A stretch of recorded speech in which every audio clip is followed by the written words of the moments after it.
Hi, you cool cats. Catherine here, the Sax Habit Coach, bringing you the best practice tips, tools, and ideas to help you as a beginner saxophone player develop the practice habits and routines to master your saxophone faster. Now, my purpose is to serve, motivate, and to inspire you. So if it's your first time here, consider subscribing and remember to turn on that notification bell to be notified whenever I upload a new video on this channel. So how do you form habits that stick? All right, today I'll share with you the strategies necessary to build any new habit. There are actually 3 connecting elements to make any habit stick.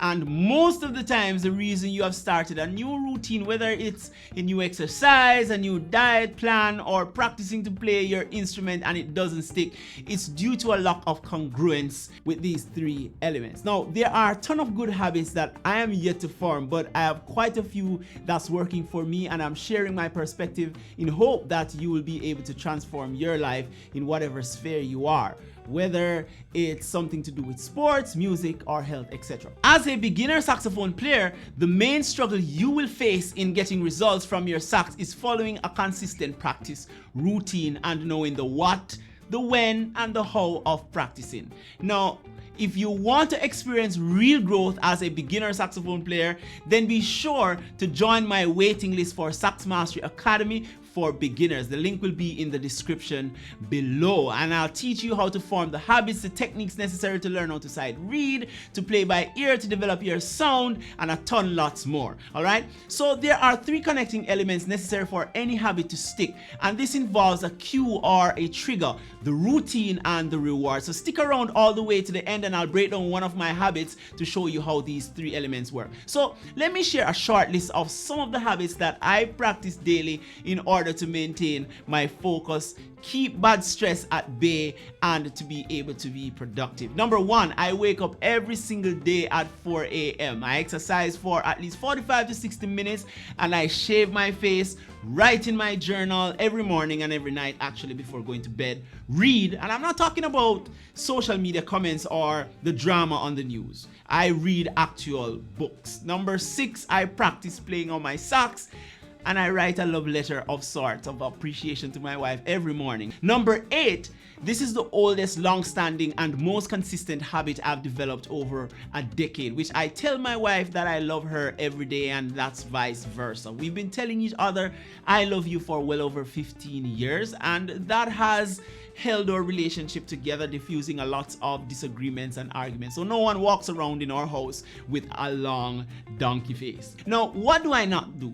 I hardly watch the news because the TV is addictive and the news stresses me out. So over 4 years now, I don't own a television. My wife doesn't like TV and I have no plans of buying one. So it was easier for me to break that addiction. And you know, Grant Cardone once said that whatever makes you weak, you have to get rid of that, and I'm trying to do that. Something else I don't do is I don't check my phone for messages until after 7 a.m. daily. The first 2 hours of my day are critical for me to maintain my composure. Number 3, recently I've started not checking my social media feed until about 5 p.m. That's after work, and that keeps me productive and keeps me stable. I don't consume a ton of booze. I take in alcohol in small tiny doses and over large spaces or spans of time. Now, I have to be able to be in my right mind at all time, know where I am and with whom I am. So waking up early in the morning was always a challenge for me in the past. I'd always want to wake up by or before 5 a.m. but I'll do so and I'll hit the snooze button a couple of times, right? And then it would just annoy my wife because I was not getting up.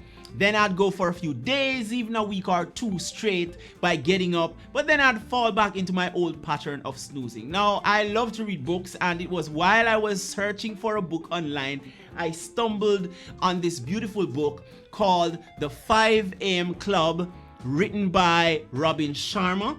Own your morning, elevate your life. And this book was what did me in.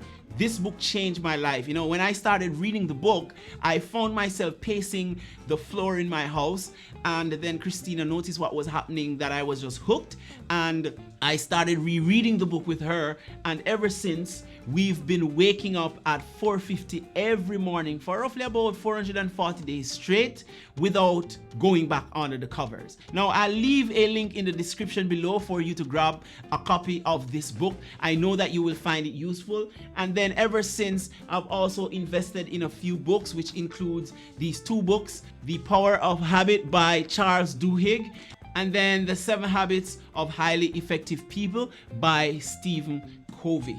And I'll leave the links in the description to all these books so that you can grab your copy and begin to transform your own life. Now, we don't believe in taking days off or weekends off when it comes to our routines and our habits. That may work for some folk, but it doesn't work for us. We just incorporate the habits in our lives, and so it runs on low energy. It's like when a space shuttle takes off to go to space. It takes more fuel in the first 60 seconds than it takes afterwards to orbit the sun or the moon and back. Now, a few things that I've noticed about forming habits is that you need to do it with a friend or partner to make the habit stick. I have found that doing it by yourself isn't always easy, and it's not the best idea. That's why Alcohol Anonymous continues to help millions of addicts over the years of helping people with drinking addiction to break their addiction, because they have others on the journey, right, who has their back. So she's got my back and I've got hers. And so on mornings when I feel like not getting up, she's going to be there to help me up. Now, be consistent. When you start a new habit, you don't want to be haphazard and breaking the chain, because that is a formula for disaster. Thirdly, never try to form a ton of new and different habits at once unless they're all connected, like waking up, then shaving, then exercising, then going for a walk, and so on. And forget New Year's resolutions. Those are useless. So the first element in forming a new habit, for it to stick, needs to be the cue or the trigger. So in my case, waking up each morning, the cue that I use or trigger is my alarm on my phone. Now, when that alarm hits 4:50, I get up regardless of how I feel, and I begin to move, because my alarm is the most powerful trigger that I have to incorporate in my practice. So I have a bunch of alarm reminders in my phone. I picked this up from part of the TV series I watched online called The Good Doctor. Now, I am not as meticulous as Dr. Sean, but I use the technique in ways that works in my favor. So, for example, in here, I wake up at 4:50, then it says read at 6:10, then 7:30 go to the kitchen, 7:34 I have to take my temperature. Since this girl Corona has been around, I have to take my temperature to send to my employer. Now, what I do, I have to put that thing in my mouth, so I go and I rinse it off at 7:30, and then I wait till 7:34 when my alarm goes off to push it in my mouth, and then 7:39 I take it out and I write down the temperature, because that saves me from thinking about how long I have to keep it in. And I do this every morning, right? And then you go up to about 12:05, you can see where I do my second workout for the day. So I have a bunch of alarms and alarms when I should go to my bed. Now, using these triggers or alarms has been helping me with forming my habits, and I suggest that you give it a try or use something else that is highly effective in your favor. So one of the things you don't want to do is to use an alarm as your trigger if you're not going to obey the darn thing, because if you do that, you're just going to be wasting your time and training your brain into thinking that hearing the sound of an alarm isn't important, therefore making the cue or the trigger useless. So the second element is the routine. So after the trigger is the routine, which is for me waking up. And for the routine to stick, it needs to happen often and practically the same or near the same time each day. So in my case, it's 4:50 a.m. I also incorporate other things into the routine by heading into the bathroom, brushing my teeth, shaving and washing my face. By the time I do that, the sleep is basically out of my eyes and I'm heading through the door for my 30 to 40 minutes walk, right? I come back home, do some push-ups, lift some dumbbells, and do my journaling.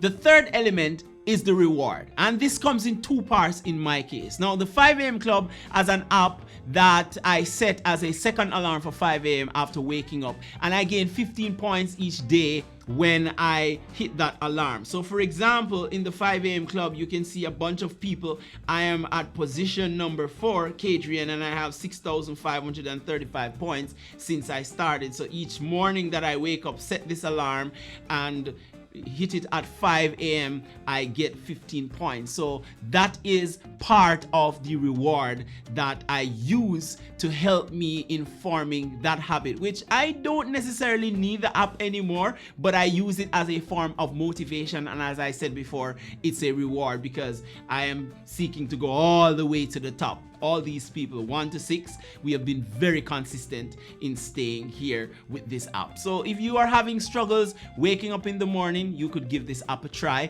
and make sure to read that book. So what happened is that after I would have run my morning routine, then what happens is that the second reward that I get from all my routine is that it sets up my day, because I feel accomplished after doing all of that from about 4 to 7 o'clock in the morning. So when you think about forming your new habits and routines, just remember Ivan Pavlov's classical conditioning. So remember, you need 3 elements to make a habit stick. 1, the cue or trigger. 2, the actual routine, and 3, the reward. And always make the trigger easy, like the alarm, or for Pavlov's dog, the ringing of a bell. Then run your routine and incorporate a reward to yourself. Now, I want you to share with us in the comments below one action you take in order to maintain or develop your good habits. And as always, guys, push play until something happens. Peace.